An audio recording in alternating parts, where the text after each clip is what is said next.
यार एक कदीम जादुई किले में दाखिल होता है जहाँ सुनहरी सुतून, शानदार मुजस्समे और ख़जाने से भरी मेज़ें रखी हुई हैं।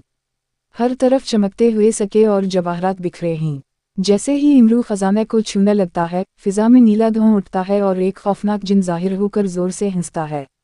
जिन, इमरू यार, तुम समझते हो कि ये खजाना इतनी आसानी से हासिल कर लोगे? पहले मुझे हराना होगा। इमरू, जो अपनी जहानत पर भरोसा करता है, मुस्कुराते हुए जवाब देता है। इमरू, देखते हैं कौन जीतता है। इमरू को मालूम होता है कि खजाने पर काबिज बादशाह को शिकस्त देना ज़रूरी है।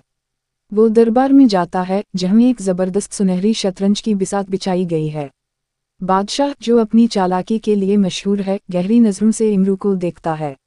इमरू, बादशाह सलामत। अगर मैं आपको शतरंज में हरा दूं तो आपको ख़जाना मेरे हवाले करना होगा। बादशाह मुस्कुराकर चैलेंज कबूल करता है।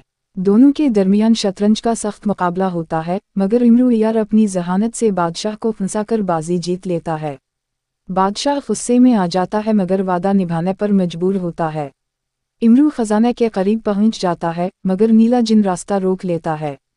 जिन अपनी ताकत का मुजाहिरा करते हुए बिजली की चमक पैदा करता है और कहता है, जिन, तुमने बादशाह को हरा दिया, मगर मुझसे जीतना आसान नहीं। इमरू अपनी जेब से एक जादुई अतर की शीशी निकालता है, जो उसे एक बुजुर्ग दरवेश ने दी थी।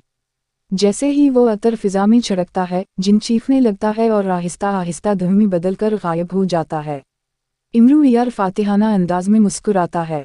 इमरू जल्दी से सोने के सके और जवाहरात अपनी थैली में भरता है।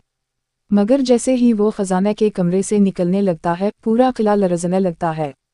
दीवारें गिरने लगती हैं और छत से पत्थर टूटकर गिरने लगते हैं। इमरू अपनी यारी से एक खुफिया सुरंग तलाश करता है और तेजी से बाहर निकल जाता है।